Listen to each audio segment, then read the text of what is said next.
Hi students, welcome to our channel career mantra. Students, जैसा कि आप लोगों को इन्फॉर्मेशन मिल गया होगा कि नीट का फ़ेज़ 2 रजिस्ट्रेशन का डेट 26 तक एक्सटेंड हो गया है। ऑब्वियस है कि अगर नीट का फ़ेज़ 2 का रजिस्ट्रेशन का डेट एक्सटेंड किया है तो रिज़ल्ट्स भी काफ़ी लेट से आएंगे। आई होप के रिज़ल्ट्स आफ्टर 29 ही आना है और 29 से पहले रिज़ल्ट आने की अब कोई संभावना नहीं है। तो वैसे स्टूडेंट्स जो अब्रॉड जाने के प्लान कर रहे थे, जिनको लगता है कि हमारे इंडिया में किसी कारण से एडमिशन नहीं हो पाएंगे और उन्हें अब्रॉड जाना है, तो वैसे स्टूडेंट्स को सजेशन मेरा ये है कि आप वेट मत करो, क्योंकि बहुत सारे कंट्रीज ऐसे हैं लाइक रशिया है। रशिया ने 15 नवंबर तक लास्ट डेट दिया है कि 15 नवंबर तक अगर आप एडमिशन ले लेते हैं तो you will eligible for admission in Russia, otherwise Russia में आपके एडमिशन होने के चांसेस ख़त्म हो जाते हैं।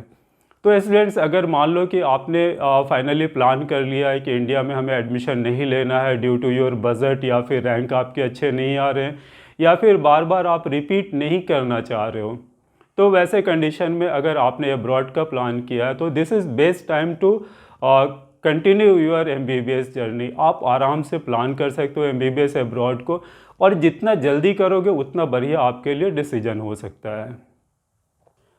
स्टूडेंट्स, MBBS अब्रॉड में जो सबसे मेजर चीज़ है कंट्री सिलेक्शन के लिए, तो बहुत सारे कंसल्टेंट्स की, बहुत सारे करियर प्लानर्स की अलग अलग डिफिनेशंस हो सकती है, अलग अलग उनके थॉट्स हो सकते हैं। बट हम जो सोचते हैं कि अगर आप नियर बाई कंट्रीज़ में अगर आप अपने MBBS कैरियर को प्लान करते हो तो आपके लिए बेस्ट हो सकता है। हाँ, थोड़ा सा नियर बाई कंट्रीज़ में बजट आपको काफ़ी हाई हो जाता है। लाइक आप मान के चलो नेपाल है। नेपाल के बारे में मैंने बहुत सारे वीडियोस बनाए और मैंने बताया कि नेपाल में जो ट्यूशन फ़ीस होता है थोड़ा महंगा होता है, 40 to 50 लाख के बीच में ट्यूशन फ़ीस होता है। बट अगर हम नेपाल की कंपेरिजन रशिया से करें या दूसरे कंट्री से करें तो ये गलत होगा। अगर हमको नेपाल से कंपैरिजन करना है तो हम ज़्यादा से ज़्यादा बांग्लादेश से नेपाल को कंपेयर कर सकते हैं, क्योंकि बांग्लादेश में भी लगभग 30 लाख तक अगर आपका बजट है तो अच्छे मेडिकल कॉलेज में आपके एडमिशन होने के चांसेस हो जाते हैं। और नेपाल के बारे में मैंने बताया कि यहाँ पे फ़ीस 40 लाख से लेकर 50 लाख के बीच में अलग अलग कॉलेजेस की अलग अलग फ़ीस होती है। तो अगर कंपैरिजन करना है तो नेपाल और बांग्लादेश का आप कंपैरिजन करो, ना कि नेपाल और रशिया का। अगर आपको रसिया का कंपैरिजन करना है तो रसिया का कंपैरिजन आप रसिया के साथ साथ यूक्रेन का कर सकते हो, क्योंकि ऑलमोस्ट दोनों कंट्री सेम कोर्स ड्यूरेशन है। रशिया में भी 6 ईयर्स है, यूक्रेन में भी 6 ईयर्स है।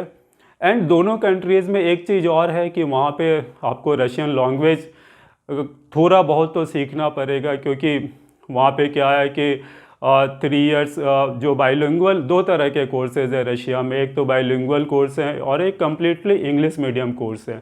अगर कम्प्लीटली इंग्लिश मीडियम कोर्स में भी आप जाते हो तो कहीं ना कहीं थोड़ा बहुत आपको रशियन लैंग्वेज सीखना पड़ेगा। तो जो कंपैरिजन कर रहे हो कॉलेजेस का कंपैरिजन, आप ऐसा करो जो कि सही में कंपैरिजन करने लायक है। रशिया यूक्रेन का कंपैरिजन सही है। अगर आप बांग्लादेश नेपाल का कंपैरिजन करते हो तो सही है। अगर और हम कंट्रीज़ की बात करें तो आप कंपैरिजन करना चाहते हो तो आप मॉरिशस कर सकते हो, मॉरिशस के साथ मलेशिया कर सकते हो, ना कि मॉरिशस के साथ आप रशिया करो या मलेशिया के साथ आप नेपाल को करो। अलग अलग कंट्रीज़ की अलग अलग एजुकेशन सिस्टम है, एजुकेशन पॉलिसीज़ है। तो जब आप अब्रॉड एडमिशन के लिए प्लान करते हो तो आपको बहुत एक अच्छा प्लान करना है, ना कि बस एडमिशन ले लेना है। स्टूडेंट्स, आप जब प्लान करते हो तो बहुत सारे आपको यूट्यूब पे ऐसे वीडियोस मिलेंगे। कोई कहेगा कि कजाकिस्तान अच्छा है, कोई कहेगा किर्गिस्तान अच्छा है, कोई कहेगा नेपाल मत जाओ, कोई कहेगा कि रशिया मत जाओ। तो आप काफ़ी कन्फ्यूज्ड होंगे। स्टूडेंट्स देखो, अगर आपके इंडिया में एडमिशन हो जाते तब तो कोई कन्फ्यूज़न आपकी नहीं थी। आप दो चीज़ों को लेकर जा रहे हो। एक तो आपके मार्क्स कम हैं, जिसके चलते यहाँ पे कोई आपको अच्छे मेडिकल कॉलेज नहीं मिल पा रहे हैं, या फिर जो मिल पा रहे हैं उसका बजट बहुत हाई है, तभी आप अब्रॉड के लिए प्लान कर रहे हो। तो ऐसे कंडीशन में आपको ये देखना है कि हम वैसे कंट्री का प्लान करें जहाँ की हमारे बजट में वो कंट्री आ जाए, एजुकेशन हमको मिल जाए वहाँ पे। और दूसरा, सिर्फ आप नीट यूजी तक प्लान मत करो। वैसे बच्चे जो सिर्फ नीट यूजी तक प्लान करते हैं वही जाकर नेक्स्ट को क्रैक नहीं कर पाते हैं। इसका सबसे बड़ा रीज़न ये है कि देखो, कोई भी कंट्री में आप जा रहे हो, रशिया जाओ, यूक्रेन जाओ, नेपाल जाओ, बांग्लादेश जाओ, किसी भी कंट्री में जा रहे हो, तो वहाँ आपको अपनी प्लानिंग अप टू पीजी करनी है। मतलब from the first day you have to work about next. आपको नेक्स्ट के लिए भी मेहनत करना है, नेक्स्ट के बारे में भी सोचना है।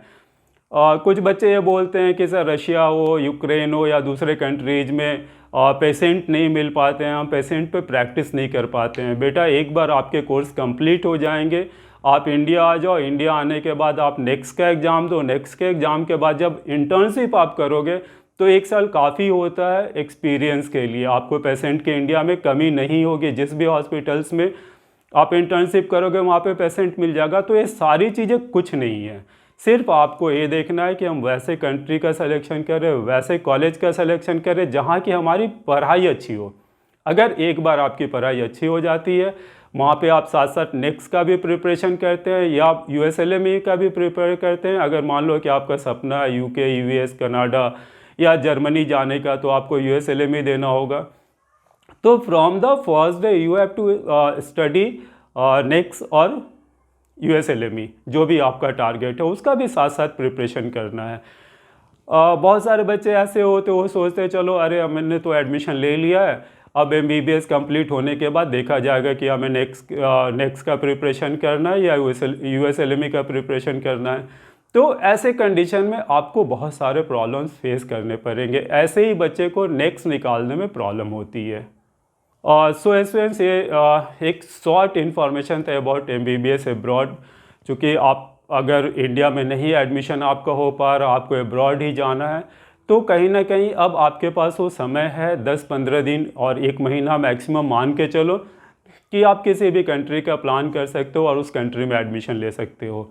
अगर आप बहुत लेट करोगे तो एक्चुअली क्या है कि दूसरे कंट्री हमारा तो वेट नहीं करेंगे कि भाई इंडिया से बच्चे हमारे पास आएंगे तो हम अपना सेशन स्टार्ट करेंगे। उन्हें तो अपना सेशन टाइम पे स्टार्ट करना है।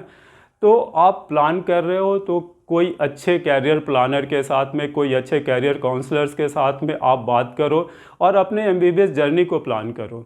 बहुत चीज़ें सोचनी है बेटा आपको जब आप अब्रॉड जा रहे हो तो। ठीक है, ऐसा नहीं कि हमने वहाँ एडमिशन ले लिया हम डॉक्टर बन गए, कभी ये मत सोचना। आपको वहाँ पे बहुत मेहनत करनी पड़ेगी। आपको इंडिया वापस आना है तो नेक्स्ट का भी प्रिपरेशन करना पड़ेगा।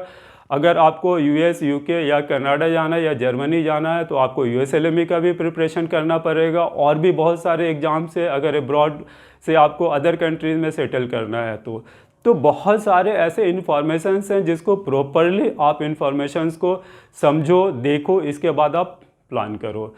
सो कॉलेज के सिलेक्शन के साथ साथ आपको जो भी आपके जिनके थ्रू भी आप जा रहे हो अब्रॉड, उस ऑर्गेनाइजेशन का भी सिलेक्शन करना आपके लिए बहुत ज़रूरी है, ताकि आपको properly from the first day वो आपको गाइड करते रहे अप टू PG। एक बार आपका नेक्स्ट क्लियर हो जाता है या एक बार आप USLME क्रैक कर लेते हो, फिर कोई प्रॉब्लम ही नहीं है तुम्हारे साथ लाइफ में। आप आगे PG कर सकते हो, अच्छे हॉस्पिटल्स में प्रैक्टिस कर सकते हो। तो बेटा बहुत सोच समझ कर आप अब्रॉड एडमिशन की प्लानिंग को करो। बहुत अच्छे रास्ते हैं अब्रॉड से भी MBBS करने के लिए। ऐसा नहीं है जो एक डर आपके मन में होता है, अरे यार मैं चला जाऊंगा फिर आके मैं नेक्स्ट क्लियर कर पाऊंगा कि नहीं कर पाऊंगा, ये या USLME निकलेगा कि नहीं निकलेगा। इस सोच से आपको ऊपर उठना है, आपको थोड़ा मेहनत करना है, वहाँ पे एक शेड्यूल्स बनाना है। इसलिए मैं आपको बार बार सजेस्ट करता हूँ कि आप कभी भी अब्रॉड जाओ तो एक अच्छे कैरियर प्लानर के साथ अपनी जर्नी को प्लान करो। सो स्टूडेंट्स, मेरा एक सजेशन है कि आप नीट के रिज़ल्ट का आप वेट मत करो। आपने आंसर की डाउनलोड कर लिया होगा, आपको एक आइडिया लग गया होगा कि आपके कितने मार्क्स आ रहे हैं। अगर आपको लगता है कि आपके मार्क्स बहुत अच्छे नहीं आ रहे हैं, आपका बजट कम है, आपने अब्रॉड का प्लान किया है, तो आप इमीडिएट डिसीजन लो और अपने अब्रॉड से MBBS जर्नी को प्लान करो।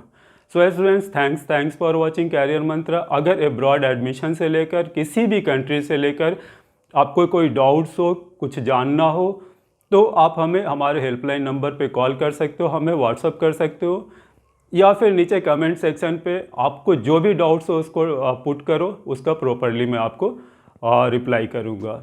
So students, thanks for watching career Mantra.